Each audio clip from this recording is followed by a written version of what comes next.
Hello, Seek and Read the Book of the Lord. Ngayon, gusto ko lang i-emphasize or elaborate yung part na kasi ito lang naman ang ang ang naiiba, no? Kumbaga, ito ang pagkakaiba ng Biblia at Quran. Sa Quran, hindi siya namatay. Alam nyo guys, ba't mahalaga mag-aral ng ibang aklat? Doon mo kasi makikita yung yung kabuuan ng katotohanan. Kasi kung mag-i-stick ka lang sa gusto mong unawain, hindi ka talaga seeker and reader. Hindi sa pagmamayabang o ano man. We are just objective. I'm just being objective. Alam mo, ako yung tipo ng tao na pinagtatanggol lahat ng aklat. As long na talagang mapagtatanggol. Itong aklat ng Mormons, good thing siya. Pero hindi ko siya bet, hindi ko siya gusto. At honest lang, pag binabasa ko kasi siya, hindi naman siya naglilid sa iisang Diyos. Ang kanilang Jehovah ay si Jesus. Nagkahalo-halo na, nagkagulo-gulo na. Pwede kang maging Diyos, pwede kang, ang dami, may celestial, may mga destination, tatlo yan eh. Marami kang, parang wala nga impyerno eh. Ang impyerno sa kanila, hindi recognizable. Parang mas, ang punto lang simple, I love reading scriptures as long it is very relevant, direct to the point. At sorry to say, objectively in reality, kahit wala ka munang Biblia at kahit anong libro, may mindset ako na common sense. Iisa lang ang Diyos. No? So yun yung yun yung foundation ko ba't ako nag-aaral ng scripture. This is part of my worship to God. Na ang Diyos iisa lang talaga, hindi siya nagbabago. Gumamit ka man ng kung anong libro, still ang foundation ko pa rin iisang Diyos. No? I don't care any interpretations kasi lahat naman yan subject to interpretation eh. Gagamit ka ng Bible, tatayo ka ng sekta mo, subject to interpretation naman yun. Ibig sabihin, kung ano interpretation mo ng Bible, kung ano interpretation nyo ng iba ng Bible, still, you are still interpreting the Bible by your own. Kahit sino pa founder nyo, I don't care as long. For me, I am a Unitarian sympathizer. Or correct me if I'm wrong, if I say it right na. Ibig sabihin nun, I sympathize those who believe in Unitarianism. Pero isang Unitarian ang pinaka-hate ko, Universalist. They are liberals. Mas okay pa nga, Iglesia ni Cristo, Christadelphians, Islam. Ibig sabihin, meron silang tinatawag sa kanilang sarili na orthodoxy. May foundation sila na orthodox, hindi yung liberal thinking. Ayoko ng liberal thinking. I'm not perfect. I can say that I'm not perfect, but the mindset of being a liberal, nonsense. Mas okay pa yung Iglesia Cristo, Christadelphian, Islam, Saksi ni Jehovah, na merong foundation. May sinusunod na parameters or measurement standards. Meron silang tinatawag na orthodoxy in their own version. Orthodox Islam, Sunnism. Meron silang measurement standards kung ano yung susundin. And the most important to that is the monotheism. Sa Islam, tinatawag itong Tawhid. Tinatawag naman sa Iglesia ni Cristo na ang Diyos ay ang Ama. Sa Saksi ni Jehovah ay ang Jehovah. Sa Christadelphian si Yahweh. And so on and so on. Pero, ang ibig sabihin kasi ni Yahweh, Yahweh, Jehovah means siya nga. Pinangyari niyang maging gayon. Ibig sabihin, He is God. And the God in Islam means Allah, or from the word Al means the, and La from the word Ilah or God means the God. Means the God, the one God. Yun ang purpose. Ngayon, gusto ko lang maging objective. Jesus died as a martyr. Ito ang mindset ng mga Ebionites noon na Christ, yes, He died.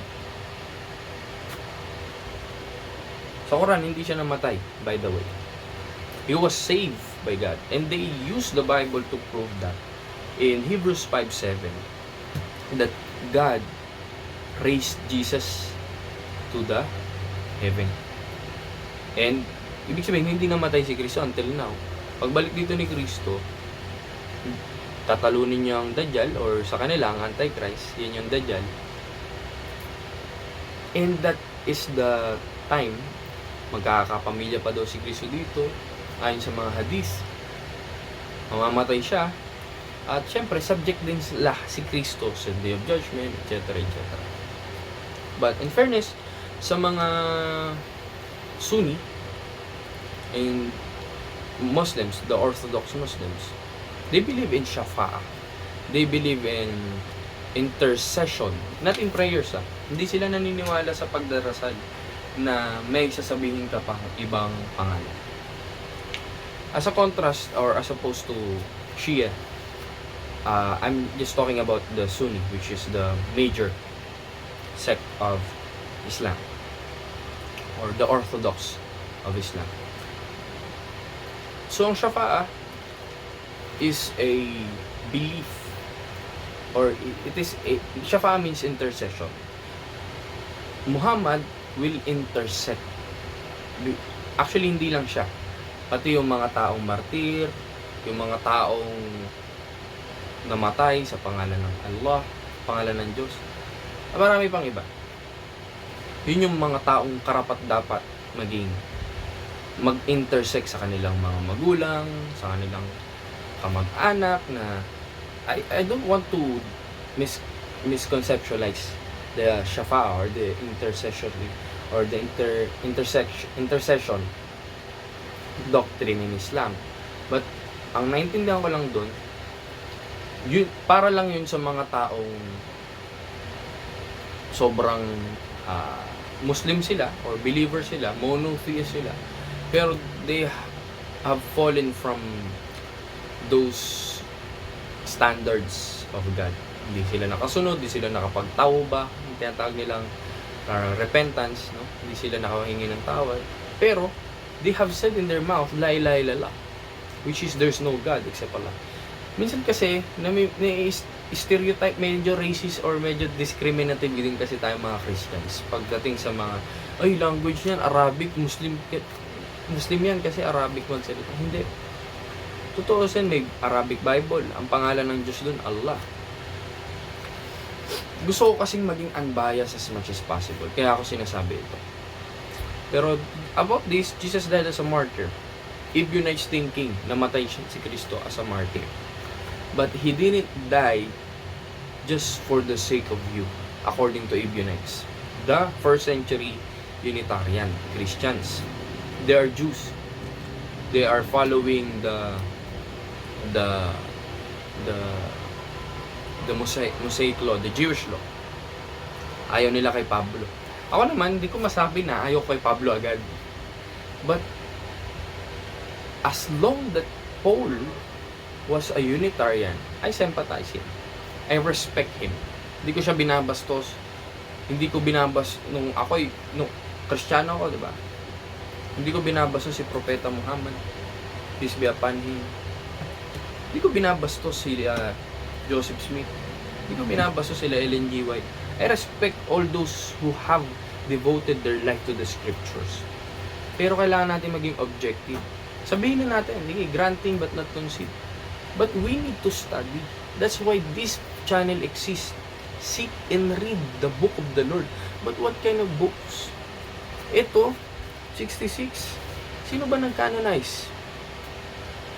Protestants, Catholics. 73.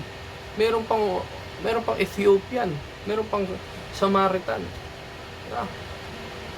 So what is the truth if you are not going to open your mind to other books? So you need to study all of it. So you can find. Kasi at the end of the day, God is one. That is my objective. That is my understanding of reality. God is one. He will never change. And there's in Hebrews 10:5-7 that Jesus died just to end to the animal sacrifice. Well, yes, it could be a right thing to say. Biblical fact tayo. Biblical facts. Kasi again, kung Quranic facts, hindi naniniwala ang Quran na namatay si Kristo. Ako, ang position ko kasi, namatay si Kristo o hindi, ang salvation is John 17:3 at the end of the day. Ito ang buhay na walang hanggan, na makilala ka nila na iisang Diyos na tunay. Ako naniniwala na yung pagkamatay ni Kristo, ito kaduktong to ng si Kristo namatay as a martyr. Kung i-connect mo, that we are saved by following His example. Sabi nga ni Kristo, kung sino mang ibig sumunod sa akin, pasanin ng kanyang krus, yung responsibilidad ng pagsunod kay Kristo, yun ang ibig niya sabihin. Kung sino man mawala ng buhay dahil sa kanya, sa pagsunod sa kanya, ibig sabihin, ay magkakaroon ng buhay. So, ang salvation ay pagsunod kay Kristo. No? Yung namatay siya kung namatay man talaga siya, ito objective lang, no? Don't judge me. Kung namatay talaga si Kristo, ang real point lang nun is to follow Him. To follow Him and to obey God until death. Ayun yun yung sinasabi ng ng Philippians 2:5. Na siya'y naging masunurin hanggang sa kamatayan. Kung namatay talaga siya. Again, this video is brought to you by unbiased study. No? Hindi siya namatay sa Quran, nakamatay siya sa New Testament, so on and so forth. May ginagamit na passage ang mga Muslim para patunayan sa Psalms 91. Yun daw ang prophecy na si Kristo hindi talaga siya namatay. Na siya niligtas talaga ng Diyos. Kung babasahin mo yung Psalms 91, the whole chapter of it, maintindihan mo na yung pino-point out nila may scriptural reference. But ganun pa man, marami tayong biases na pwedeng sabihin na may reference kami, so tama kami. Catholic, may reference din, so tama sila. Kabaptist, may reference, so tama sila. Maraming reference. But again, the objective reason is that the sense or the logic behind it. Medyo malalalim na itong mga pinagsasabi ko. So, yes, we could be redeemed by blood.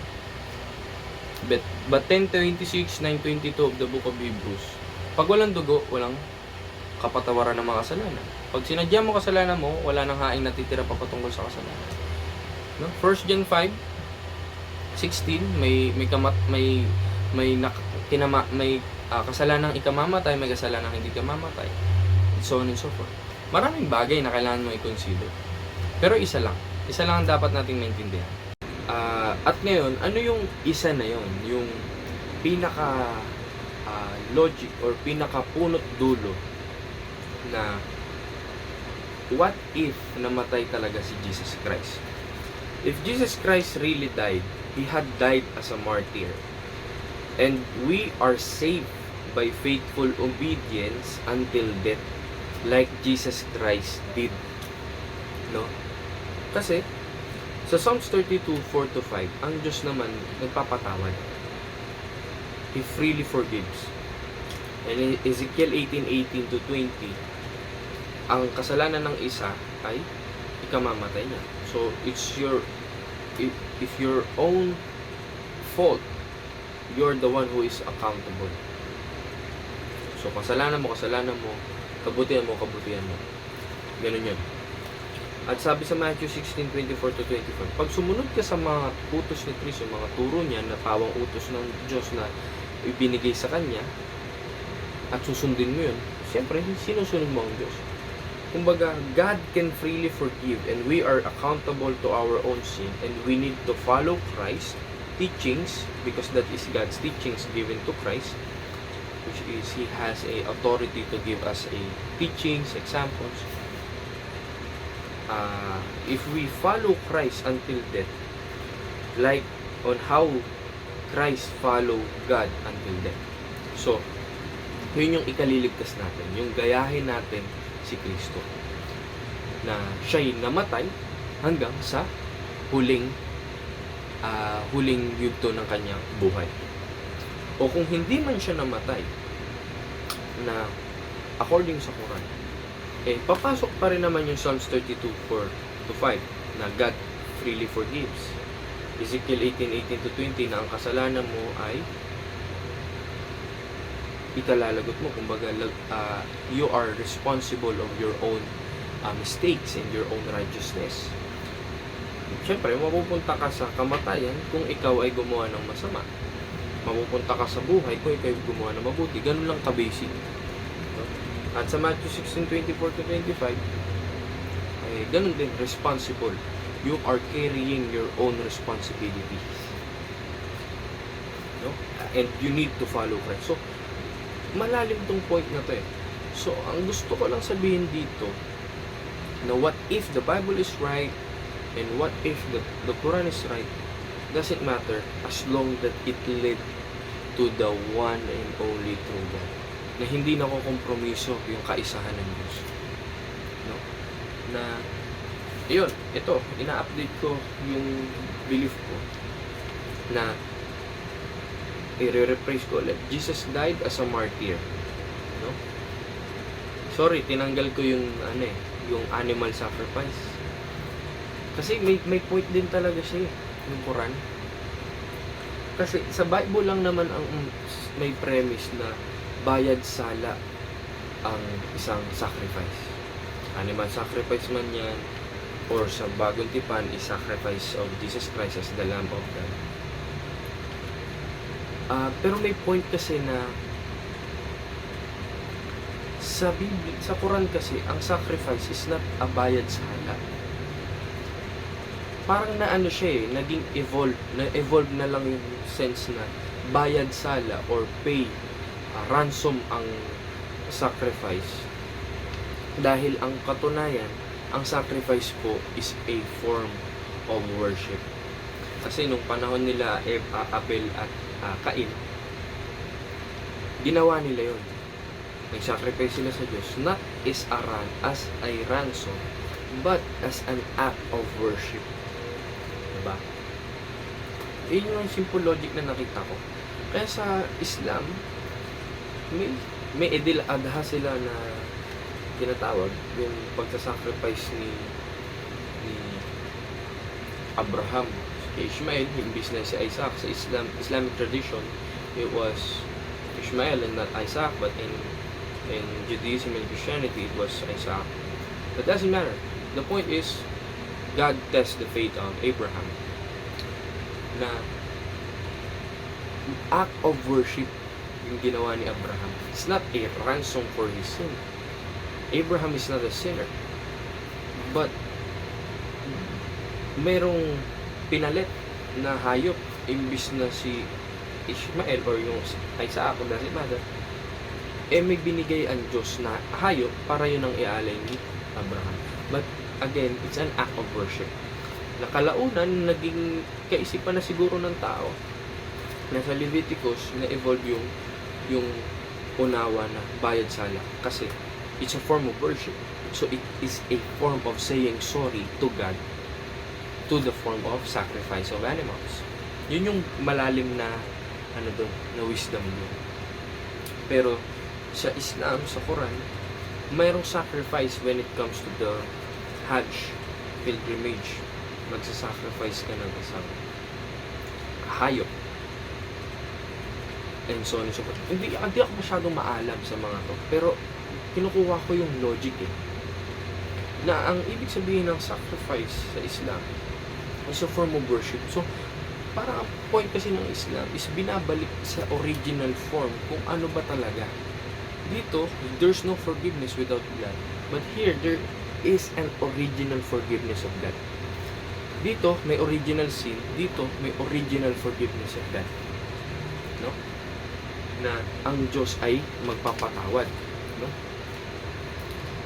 Yun nga. Kumbaga, sa Quran, ano ang Diyos most forgiving and most forgiving and most gracious and most merciful.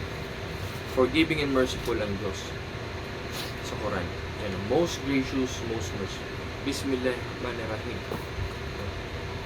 So, may point yung Quran na underrated siya kasi nga nauunahan ng judgment, nauunahan ng stereotyping with among the Arabs, and also the misconception, the misunderstanding that they are terrorists and so on and so forth.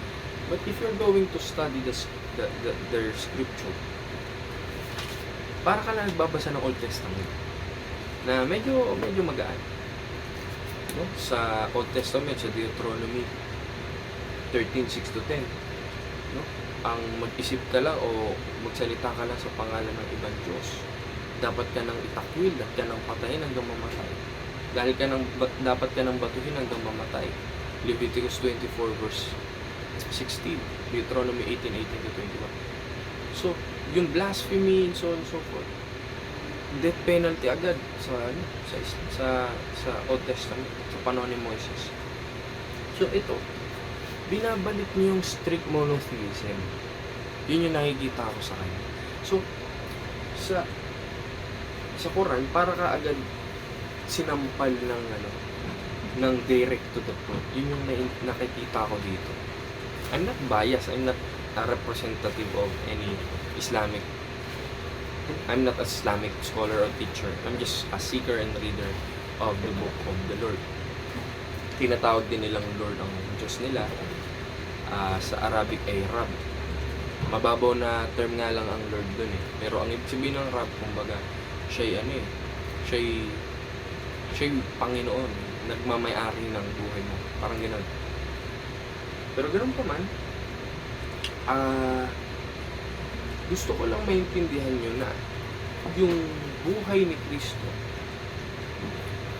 dito sa lupa is to give us an understanding that He was sent to preach monotheism.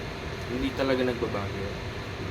At merong sense na naniniwala ang mga Muslim na si Kristo sinugo lang sa Israel. Matthew 15:24, Matthew 10, no? Na hindi siya sinugo outside of it. No, sabi sa 15:24, datapwat siya'y sumagot at sinabi, hindi ako sinugo kundi sa mga tupang nangaliligaw sa bahay ni Israel. No? So, dito maintindihan natin na may mga bagay na tayong i-consider sa scripture. Kasi ang common ground ng Islam at Christianity ay si Jesucristo. Naniniwala sila parehas na siya ang Mesias. Pinagkaiba, isa lang talagang pinakamalaking pinagkakaiba nila. Dito, pinako siya sa krus. Dito, hindi siya pinako sa krus. Kasi in Islamic belief, there was another guy na pinako instead of him. Marahil mas malapit sa kanya ito, or nag-volunteer siya, i-sacrifice ang kanyang sarili instead of Jesus Christ. Kasi may part sila sa Hebrews 10 verses. Hebrews 5:7 na si Kristo nagdasal at iniligtas siya ng Diyos sa kanyang banal na tao. At sabi rin ni Kristo sa Matthew 9:13, hindi ako naparito upang magsakripisyo, ngunit maging habag. Parang as a mercy. Parang meron siyang sense doon na yung original Jesus, it could be a Jesus of the Quran. May mga ganong point. Kaya kailangan talaga natin mag-aral. And abot naman sa Islam, kung abot dito sa hadith, no? Maraming mga sinisira sa hadith, sa mga salita ni Propeta Muhammad. Pero ako naniniwala personally, tao lang ang mga to. Jesus, Moises, si Muhammad, sila Abraham, sila yung mga tao lang, mga kapatid. Gaya natin, no? Nagkakamali. They are perfect in some sense of because of their faith, but they are still among us. Kumbaga, hindi sila ibang bagay o ibang tao. Isa lang din silang sumasamba sa nag-iisang Diyos na tunay. At yun yung napagtanto ko sa pag-aaral ng mga kasulatan. Biblia, Quran. Alam ko, may mga bagay din ako na pagkakamali na minsan nakakain ko yung mga sinasabi ko when it comes to the scripture, dito sa Quran, dito sa Biblia. May time kasi na pag naguguluhan na ako sa mga tao, for example, Trinitarian, tapos Oneness, tapos Binitarian, Arian, tapos Unitarian, nagdidebate sila. Minsan, nababurnout ako. Ito, personal experience. Nababurnout ako in the sense na they are using the same book. They are using the same book. But still, they can agree on some major doctrine. And that's the doctrine of God. Sino siya? Ilan siya? Anong pangalan niya? Nag-aaway sila doon. Kaya I consider na magbasa ng Quran. Gusto ko kasi kahit paano magkaroon ako ng peace sa loob. Kasi minsan, nasi-shake yung faith ko sa Diyos. Na Lord, bakit ganito? Nagkakaiba-iba na naman itong mga Kristiyano na to. Ba't nagkakaiba sila iisa ka lang naman? May Trinity, Binity. Kanya-kanya sila nagsasalitaan na sila'y heretic. Sabi ng Trinity, heretic ang Oneness. Sabi ng Oneness, heretic ang Trinity. Binity, Arianism, Unitarianism. So, nagpasa ako ng Quran. Actually, galing din ako Judaism. Meron ako ditong tanak. Kung ano niya lang. Kala niya, hindi ako nagbabasa ng ibang mga aklat. Itong tanak na to, Hebrew and English. Hindi ako marunong magbasa, pero at least may reference. Ito naman, Arabic and English. Magkapatid yan, Arabic, Aramaic, Hebrew. Hindi ko alam bakit naging Greek ang salita ni Kristo sa Bagong Tipan. Yun yung gusto ko maintindihan. We need to be unbiased. Hindi ko gusto mo masarap magbasa ng Biblia, masarap hawakan. Magiging bias ka naman. Kailangan mo rin aralin. That's why I said earlier na ang Biblia hindi perfect, but it is a perfect spiritual transformer. Kumbaga, nagbabago siya ng mga buhay ng tao dahil nagpapatibay ng pananampalataya. There's no doubt about that. Pero we are talking about objective, scholarly talk. Hindi, I'm not scholar at all. Wala pa ako sa kalahati na pagiging scholar, but I'm saying this as an observer, as a secret reader of the book of the Lord, of the truth, of the reality of life. Sa Quran, ano siya, direct to the point. Mag-asawa ka, 2, 3, 4, pero pag di mo sila makabigyan ng katarungan, isa lang. Sampal agad sa mga ayaw, nagigets mo. Slave them wherever you find them. Fight in the cause of Allah, cause of God. Dito rin mas malala pa nga pati bata pinapatay. Dito bawal. May mga may Sharia law, may batas para huwag kang papatay. Ito lang yung mga certain na huwag mong papatay. Ni pumutol ka ng puno. Huwag kang gagawa ng mga bagay na against na, sobra. No? So, lalabanan mo lang yung mga taong lumalaban sila. Mga mushrikuns, pagans, and so on and so on. Nag-aaral din ako ng konting Arabic in transliteration. Siya direct to the point siya. At gusto kong i-recite yun yung konting nalalaman ko. Yung direct to the point isa talaga ang ito yung counterpart niya sa The Lord's Prayer na tinuro ni Kristo, Our Father. Yung A'udhu billahi minash shaitanir rajim. Bismillahirrahmanirrahim. Alhamdulillahi rabbil alamin. Ar-Rahmanir Rahim. Maliki yawmiddin. Iyyaka na'budu wa iyyaka nasta'in. Ihdinas siratal mustaqim. Siratal ladzina an'amta 'alaihim ghairil maghdubi 'alaihim waladdallin. Al-Fatiha basahin niyo. Ganun din yung 112, yung Al-Ikhlas. Qul huwallahu ahad, Allahus samad, lam yalid wa lam yulad Walam yakul lahu kufuwan ahad. Direct to the point yan. Ang Diyos ay hindi pinanganak o hindi inanganak o ipinanganak. Nag-iisa lang ang Diyos, walang katulad. Kung babasahin mo yung mga bagay niyan, direct to the point. There's no filter at all. So I'm using this. Pagtatanggol ko ang dalawang scripture na to. Judaism, Christianity, and Islam, same teaching, hindi nagbabago ang monotheism. Yun yung natuklasan. This is my observance. You can read the book of the Lord, and the truth shall set you free. In reality, still, human error exists, but God cannot die, cannot do error, cannot do mistakes. God is only one perfect. So God is the only one who is perfect. No? Ang Diyos talaga perfecto siya. Hindi siya talaga namamatay, hindi siya nagbabago. So, kung ama siya dito, dito naman siya ay Allah. Ama means originator, father, ibig sabihin siya yung pinagmulan. God the Father, pinagmulan, Diyos na pinagmulan ng lahat ng bagay. 1 Corinthians 8:6. Pero, I'm starting reading this again. At, as a respect, no, hinahayaan ko na rin yung mga tafsir, hindi na ako yung in a Quranist side na, I respect all Muslims, by the way. Quranist, Shia, Sufi. Because in fairness to them, they are united in the oneness of God. God cannot die. God didn't change. He didn't exist in modes and so on and so forth. God is still one. Original monotheism, pure monotheism, no intermediary when worshiping God. Wala yung image representation and so on and so forth. Walang anak-anak, walang kahit ano. Diyos lang. No? Siya lang ang sasampahin mo. Papatera-pa ka, hugas ka ng kamay, hugas ka ng katawan bago ka magdasal. Magpapasting ka gaya na ginagawa ng mga propeta, gaya ni Jesus, gaya ni Moises.